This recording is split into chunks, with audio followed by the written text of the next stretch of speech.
Une grande demande que j'ai dans mon cabinet, c'est comment vous pouvez m'aider pour que mon conjoint accepte enfin de changer.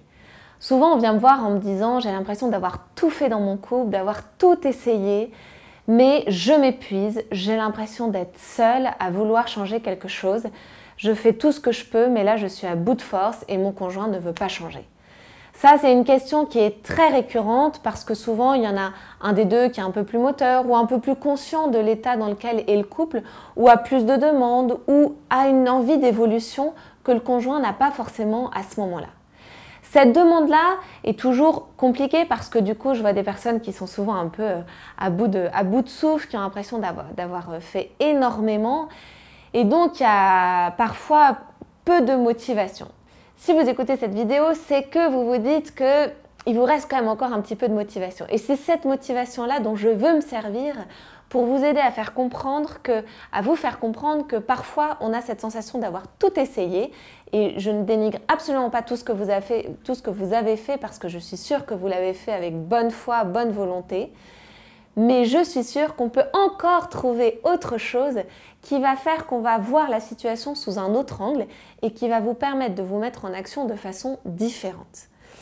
Alors, encore une fois, là, je m'adresse à des couples où le conjoint n'est pas dans une pathologie importante. Si votre conjoint est en pleine dépression, si votre conjoint a une pathologie qui a été avérée et je ne sais pas, en phase terminale d'un cancer ou autre, évidemment que là, il faut être de toute façon aidé profondément, il faut être aidé, il faut être soutenu au quotidien et l'accompagnement ne suffira pas parce que je ne parle pas de ces situations où il y a une grosse pathologie. En revanche, la majorité des cas que je peux voir, il n'y a pas de grosse pathologie. On a la sensation que le conjoint, le nombre de fois où on peut me dire « mais j'ai l'impression que mon conjoint a une pathologie », en fait le conjoint n'a pas de pathologie, c'est juste qu'on aurait envie qu'il soit différent et il est comme il est ou elle est comme elle est et comment je fais pour faire bouger ça? Mais ce n'est pas parce que votre conjoint ne bouge pas que le conjoint a une pathologie. Attention parce que parfois j'entends ça et ce n'est pas le cas. Donc l'idée c'est justement d'aller comprendre le fonctionnement de votre conjoint, pourquoi votre conjoint ne bouge pas alors que en général, et 90% des cas c'est ce que j'entends, l'autre a envie aussi de changer, l'autre est aussi de bonne foi, ressent encore quelque chose pour vous et a envie de changer, a envie que la situation s'améliore. Je crois que d'ailleurs je n'ai jamais rencontré quelqu'un qui ait pu me dire mais en fait non, moi je suis très bien dans cette relation, j'ai aucune envie que ça change. En général, si vous n'êtes pas bien, vous pouvez être sûr que votre conjoint aussi n'est pas bien. Si vous avez des récriminations vis-à-vis de votre conjoint, vous pouvez être sûr qu'il ou elle en a aussi vis-à-vis de vous. C'est en ça où il ne faut pas s'isoler, se sentir seul dans la relation, avoir la sensation que nous sommes seuls à vouloir faire évoluer la situation. Nous sommes deux à vouloir faire évoluer la situation. Alors, comment réussir à justement, de nouveau, être en lien avec votre conjoint, être en alliance avec votre conjoint pour lui faire que votre volonté de changement résonne en lui ou en elle et que votre conjoint ait aussi cette motivation et puisse enfin vous rejoindre pour qu'ensemble vous fassiez évoluer le couple. L'idée déjà, dans un premier temps, c'est ce que je vous disais par rapport à la pathologie, c'est là de vous dire que vous êtes en alliance l'un avec l'autre, que ce n'est pas l'un ou l'autre qui a un problème. À partir du moment où je me dis que mon conjoint a un problème, là, je commence déjà à mal raisonner. Non, ce n'est pas votre conjoint qui a un problème, ce n'est pas vous qui avez un problème. C'est nous qui a un problème. Notre relation a un problème. Et ça, c'est la première idée avec laquelle je veux que vous partiez dans cet accompagnement, c'est de vous dire « notre relation a un problème ».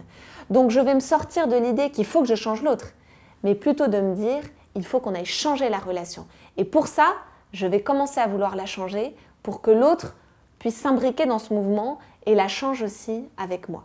Donc déjà, on part dans un état d'esprit très différent. Et l'idée n'est pas, je ne vais pas vous donner des solutions miracles pour faire bouger votre conjoint, c'est pas ça.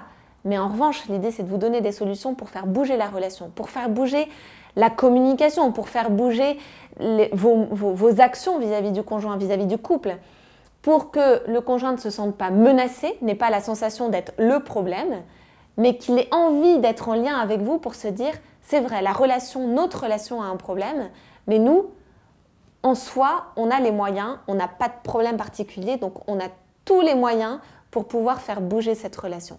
Donc l'idée, c'est vraiment de retrouver cette alliance. Et même si aujourd'hui, vous êtes le seul, la seule à vous mettre en mouvement, je vous donne dans cet accompagnement beaucoup d'outils pour vous permettre donc de mieux comprendre votre conjoint, pour vous permettre de voir les blocages que vous allez amener à votre conjoint. En fait, souvent, on se dit, par exemple classique, mon conjoint ne veut pas communiquer.